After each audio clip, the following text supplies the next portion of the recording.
क्या होता अगर हम मार्स पर रहते, धरती से 225 मिलियन किलोमीटर दूर एक लाल ग्रह पर, जहां पर आपको एक दिन में सिर्फ 24 घंटे नहीं बल्कि 24 घंटे के साथ 37 मिनट ज्यादा मिलते।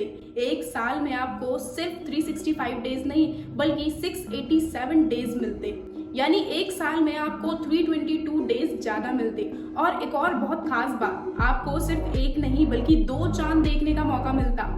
तो क्या ये बात सच हो सकती है? क्या हम मार्स पर रह सकते हैं या रहेंगे? जी हाँ, बिल्कुल रहेंगे, वो भी सिर्फ 4 से 5 सालों बाद। 2025 से 26 तक इंसानी प्रजाति मार्स पर रहने लग जाएंगी। लेकिन ऐसा मैं नहीं कह रही, ऐसा ये कह रहे हैं, जरा सुनिए। We'll get to, when will we get the first people to Mars? I think we have a decent shot of doing that in about, I'd say like call it 5 years, something like that. 1 फरवरी 2021 को Elon Musk ने club house में एक बड़ी announcement की। यहाँ उन्होंने clearly बोला कि 4 से 5 सालों में इंसानी प्रजाति को मंगल ग्रह पर पहुंचाना है, यानी कि 2025 से 26 तक मार्स पर इंसानी प्रजाति का कब्जा होगा। लेकिन क्या ये इतना आसान होगा? क्योंकि मार्स पर ऑक्सीजन ना के बराबर है। मार्स पर ऑक्सीजन सिर्फ 0.13% है और कार्बन डाइऑक्साइड 96% है। और इतना ही नहीं, मार्स के पास पृथ्वी की तरह मैग्नेटिक फील्ड नहीं है जो कि आपको सूरज के हाई रेडिएशन से बचा सके। तो इतने हाई रेडिएशन की वजह से आप तो खत्म नहीं होंगे, लेकिन आपके शरीर के सारे ऑर्गन्स जरूर खत्म हो जाएंगे। मार्स का एटमॉस्फेरिक प्रेशर सिर्फ 6.518 मिलीबार है, यानी कि अर्थ से 0.6% कम।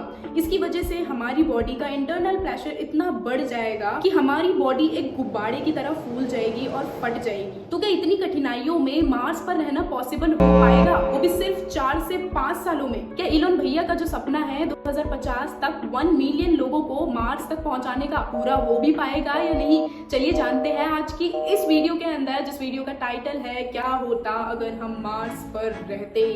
तो आप देख रहे हैं क्वायरी वर्ल्ड, जहां पर मिलती है आपको ऐसी ही इंफॉर्मेटिव और नॉलेजेबल वीडियोस। तो जल्दी से इस वीडियो को लाइक कर दो, चैनल को सब्सक्राइब कर दो जरा, ताकि आप ऐसी और वीडियोस देख पाओ।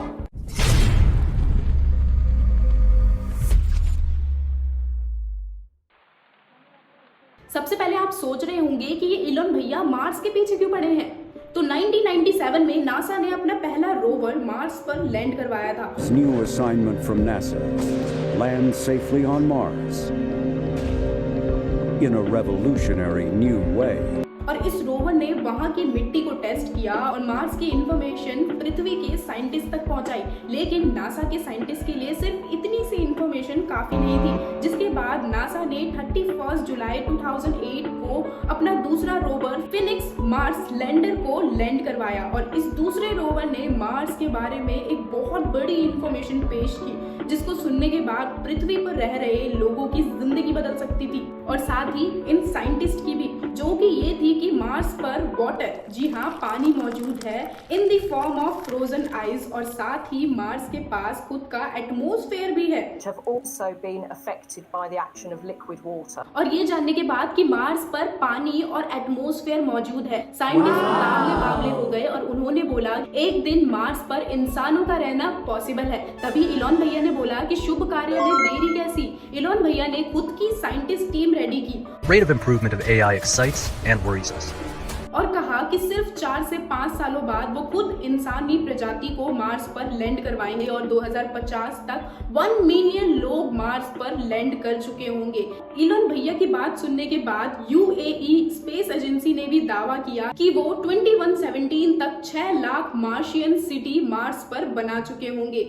लेकिन ये सारे आखिर मार्स के पीछे ही क्यों पड़े हैं? हमारे सोलर सिस्टम में पृथ्वी के अलावा 7 और ग्रह भी तो हैं। क्या 7 नहीं है, 8 हैं? जी नहीं। अगर आपको नहीं पता कि प्लूटो अब सोलर सिस्टम का हिस्सा नहीं रहा, तो आप जाके ये वीडियो चेकआउट कर सकते हैं। लेकिन इस वीडियो को पूरा देखने के बाद तो अर्थ के अलावा 7 और ग्रह होने के बावजूद भी सारे मार्स के पीछे इसलिए पड़े हैं क्योंकि मार्स सन से एक राइट पोजीशन पर है। ना ही ये मरकरी और वीनस की तरह सूरज से बहुत पास है, और ना ही यूरेनस और नेपट्यून की तरह सूरज से बहुत दूर। और इसके साथ ही जुपिटर, सैटर्न, यूरेनस और नेपट्यून ये सारे एक गैसियस प्लैनेट हैं, यानी कि इन प्लैनेट प्लैनेट की ऊपरी सतह नहीं है। अगर आप इनके ऊपर खड़े होते हैं तो आप अंदर जाते चले जाएंगे और पहुंच जाएंगे इन प्लैनेट की इनर कोर पर, जहां पर रहना इम्पॉसिबल है।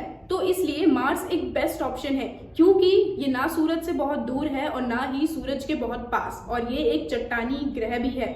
लेकिन मार्स पर बस्ती बनाने का सपना इतना आसान भी नहीं है। भले ही मार्स पर पानी पाया गया है, इसके पास खुद का एटमॉस्फेयर है, लेकिन अभी भी मार्स पर ऐसी कई सारी चीजें मौजूद हैं जो कि एक पल में इंसानी प्रजाति को खत्म कर सकती है। जैसे कि मार्स की मिट्टी, जहां पर क्लोरीन और परक्लोराइड मौजूद है।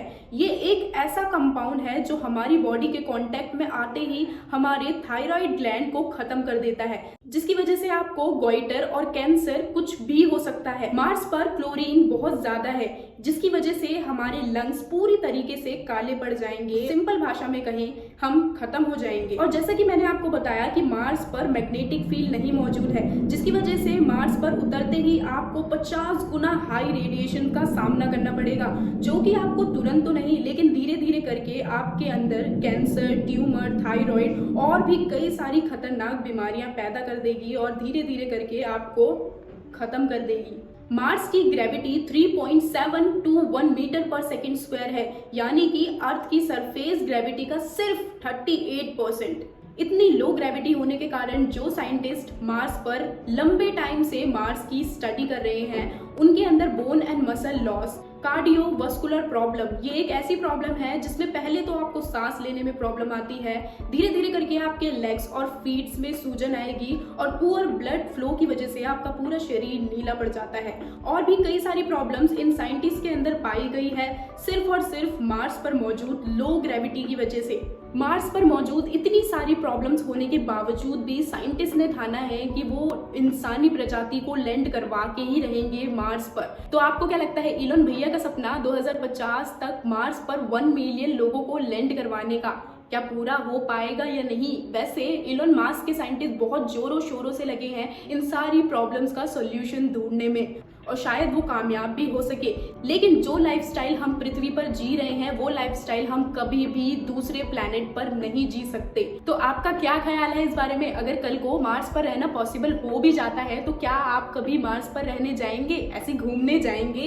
यार मैं तो नहीं जाऊंगी, पता चले मर गई तो वहां जाके। अभी तो यार सक्सेस होना है लाइफ में। तो जल्दी से इस वीडियो को लाइक कर दो और शेयर कर दो अपने दोस्तों के साथ, उसके बाद जाते रहना मार्स पर। चलो bye bye. Wants to send a couple of astronauts to Mars in the 2030s, whereas Musk would rather dispatch much more people off to the Red Planet, if possible, tomorrow. We know there was once liquid water on the surface of Mars. We know there are organics on the surface of Mars. And so all signs point to the surface of Mars 3.5 to 4 billion years ago being a habitable planet.